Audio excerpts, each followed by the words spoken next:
Magandang araw mga kaibigan. Bigyan natin ng reaction, opinion itong post ni Attorney Rowena Guanzon. Sabi niya, chinek ko latest survey sa Mindanao, itong Pulse Asia survey nito. 97% si BP Sara yung kanyang approval rating. Yung Lovely Granada kasama sa iwan. But pag-aksayan ang oras yan. Okay. Tinutukoy ni BP Sara itong isang vlogger na taga Mindanao. I don't know kung saan siya nakabase sa Mindanao. First time kong marinig, makita ang pangalan niya na hinahamon niya si BP Sara sa isang debate. Taga Mindanao siya. Tapos, dito sa Mindanao, grabe oh. Halos lahat ng Pilipino, halos lahat ng taga Mindanao, 97% naniniwala kay BP Sara. So itong Lovely Granada, yung vlogger na magaling mag-English, in fairness, magaling siyang mag-English. Hindi naman ibig sabihin na kung magaling kang mag-English, may karapatan ka nang hamunin sa debate ang isang vice presidente. Sino ka ba, day? Hindi nga kita kilala eh. Ay, nako. Oh. So, 97%. Matagal na yan. Very consistent. Kahit last year, binabantayan ko yung approval o trust rating ni BP Sara sa Mindanao. Talagang consistent yan. 97%. Oh. Si BBM, ilan ang medyo tumaas ng kaunti ngayon eh. Sa Mindanao is meron siyang 10% ang kanyang rating, trust rating. Meron pa nga last year, last year, nung bago pa nila kinidnap si PRRD, 3% lang ang kanyang trust rating sa Mindanao. Ngayon, medyo tumaas lang ng kaunti. Kaya lang, wala pa rin eh. So kung 10% lang ang may tiwala sa Pangulo dito sa Mindanao, yung siyam wala. So in 10 Filipinos, isa lang ang may tiwala sa Pangulo sa Mindanao, ang siyam hindi. Ano ba yan? Para kang hindi presidente.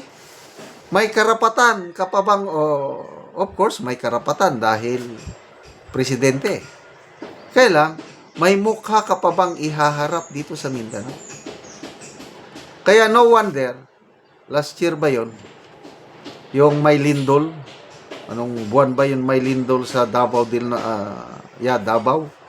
Davao del Norte ba yun? O Davao Occidental pala? O Oriental, Davao Oriental. Yung bayan ni Ramon Tulfo. Nandun ang presidente. Nagbisita sa epicenter ng lindol. Sinigawan pa siya ng Duterte, Duterte. Anong pakiramdam mo? Kung ikaw presidente ka, bisita ka sa isang lugar, sinisigaw ang pangalan ng kalaban. Kaya lang, wala na siguro, kapal mo ka na. I don't know kung experience pa ba siya ng kahihiyan. Wala lang siguro. Bahala kayo dyan. Sigaw lang kayo ng Duterte. I am the president. Yes, you are the president. But ano ba yan? Kaya itong si Ramon Tulfo nagre-reklamo. Ano ba kayo? Wala kayong respeto. Igalang nyo naman ang presidente. Oy, Mr. Tulfo, ang respeto is not demanded. It is earned. Alalahanin mo yan. Huwag mong pilitin ang taga-Manay, Davao del Norte. O kaya, halos hindi na siya nagpupunta sa Mindanao eh. Again, last year din ito. I think, somewhere in Zamboanga. Lumapag ang helicopter. Advance party pa lang yun ha. Advance party. Dahil magbisita ang Pangulo. Ang mga bata, sumisigaw, Duterte! Duterte! Mga bata, mga age 5, 6, 7. Ang mga matatanda, sinasaway, oy, hindi na Duterte ngayon. Huwag kang sumigaw ng ganyan. Ang mga bata, sigaw pa rin, Duterte, Duterte. Meron pang dalawang bata na naglalaro. Again, Mindanao kasi mga Bisaya sila eh. Na, ah, ah, basta, ninakaw na lahat.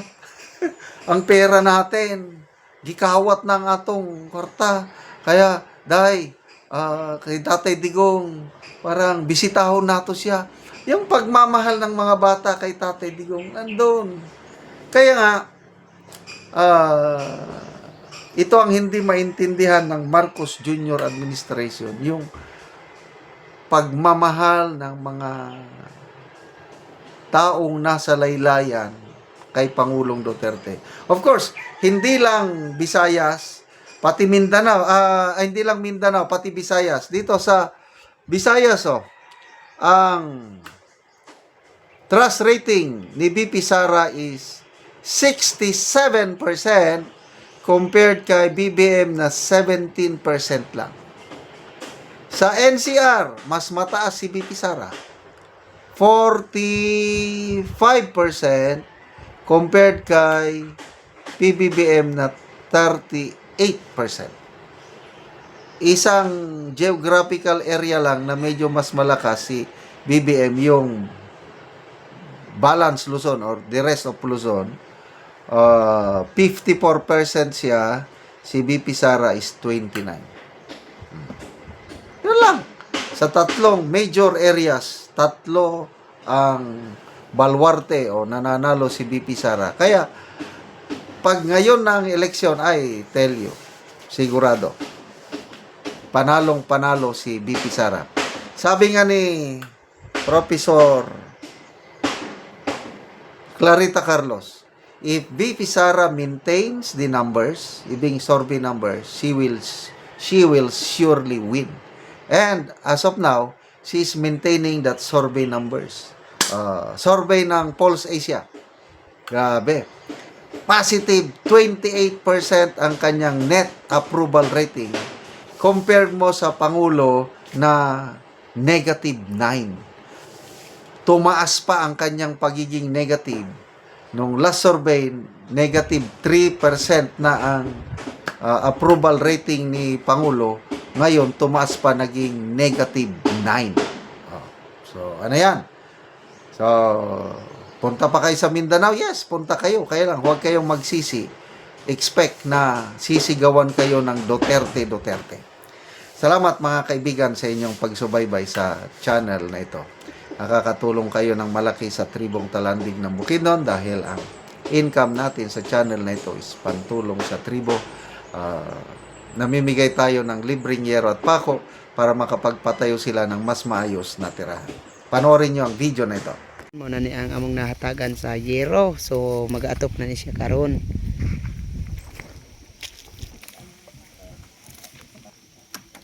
So muna ni ang iyang pag-aatopan karon. So muna ni ang ilang kahimtang.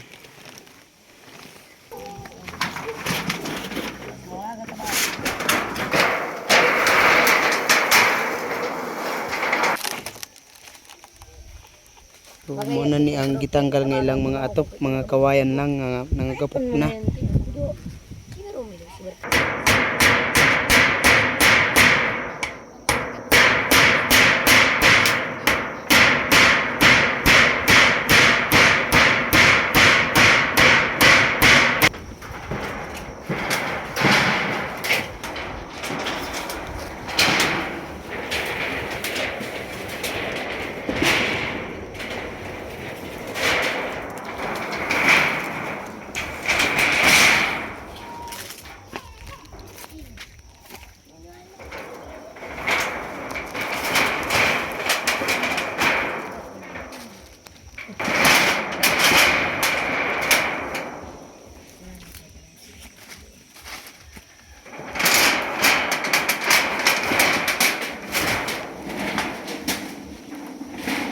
O karon human na gyud ang pag-atop, ang gihatag namong nga yero. Kita gid nato nga maayo na nga tan-awon. Sin nga gihatag sa Ginoo nga nakatip ra gyud ko kay sa una nga panahon nga kawayan ra akong atop nga nalata na, pero karon salamat kaayo kay natagaan ra kong sin nga nailis ra gyud akong atop og sin. Salamat kayo. Pero Python. nga dili na gyud mo maulanan. Dili na gyud mi maulanan kay na ilis dan na og sin among atop nga kawayan. So pila to ka tuig na ang imong atop nga kawayan lang? Mga pila ni iPad eh. Lalima. Lima na ka tuig. Oo. So salamat kayo. So, na ilis dan na gyud akong atop nga kawayan sa sin. O na iulan gyud. Sige, salamat.